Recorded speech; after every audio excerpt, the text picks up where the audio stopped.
மாதா தொலைக்காட்சி அன்பர்களே, இறந்த நம்பிக்கையாளர்களின் ஆன்மாக்கள் இறைவனிலே நித்திய இளைப்பாற்றி அடைய நமது மாதா தொலைக்காட்சியோடு இணைந்து ஒரே குடும்பமாக மன்றாடுவோம். எம் ஞானப்பிரகாசம், பெரிய கோட்டை, வே. மிக்கேல் பட்டணம், 4ஆம் ஆண்டு நினைவஞ்சலி. லில்லி மேரி, பாகூர், பாண்டிச்சேரி, 1ஆம் ஆண்டு நினைவஞ்சலி.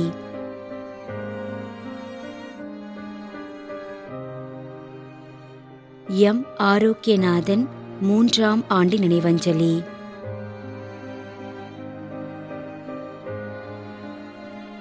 ஆர். சபரிநாதன், SD இருதய மேரி, கந்திக்குப்பம், கிருஷ்ணகிரி.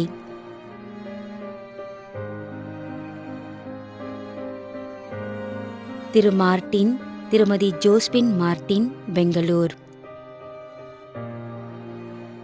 மேலும் யாரும் நினையாத நம்பிக்கையாளர்களின் ஆன்மாக்களுக்காகவும் மன்றாடுவோம். தந்தை, மகன், தூய ஆவியாரின் பெயராலே ஆமென். ஆண்டவருடைய பெயராலே நமக்கு உதவி உண்டு. விண்ணையும் மண்ணையும் படைத்தவர் அவரே. திருவெளிப்பாட்டு நூலிலிருந்து வாசகம். அதிகாரம் 14, இறைவார்த்தை 13. விண்ணகத்திலிருந்து ஒரு குரலை கேட்டேன். இது முதல் ஆண்டவரோடு இணைந்த நிலையில் இறப்போர் பேறு பெற்றோர் என எழுது என்று அது ஒலித்தது. அதற்கு தூய ஆவியார், ஆம், அவர்கள் தங்கள் உழைப்பிலிருந்து ஓய்வு பெறுவார்கள், ஏனெனில் அவர்களின் செயல்கள் அவர்களை பின்தொடரும் என்று கூறினார். ஆண்டவரின் அருள்வாக்கு. இறைவனுக்கு நன்றி. நம்மிடையே வாழ்ந்து இறந்து போன இறைவனின் அடியார்களுக்காகவும், மேலும் குறிப்பாக மாதா தொலைக்காட்சி வழியாக நீத்தார் நினைவில் இன்று நினைவு கூறும் இறைவனின் அடியார்கள் அனைவருக்காகவும் மன்றாடுவோம். விண்ணுலகில் இருக்கின்ற எங்கள் தந்தையே, உமது பெயர் தூயது என போற்ற பெறுக. உமது ஆட்சி வருக.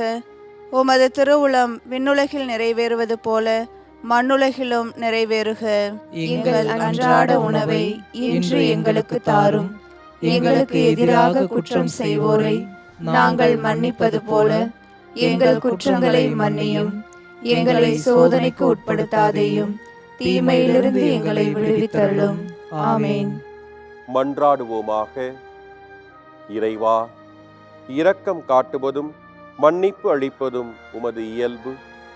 ஆகையால் உமது திருவடிகளுக்கு வந்துள்ள இன்று நாங்கள் நினைவு கூறும் ஆன்மாக்கள் மீது இரக்கம் கொண்டு அவர்களுடைய குடும்பத்தார் மற்றும் மாதா தொலைக்காட்சி குடும்பம் செலுத்தும் ஜெபங்களை ஏற்று அவர்களது குற்றங்களையும் அவற்றிற்குரிய தண்டனையும் மன்னித்து அமைதியையும் முடிவில்லா வாழ்வையும் தந்திடுமாறு எங்கள் ஆண்டவராகிய கிறிஸ்து வழியாக உம்மை மன்றாடுகிறோம்.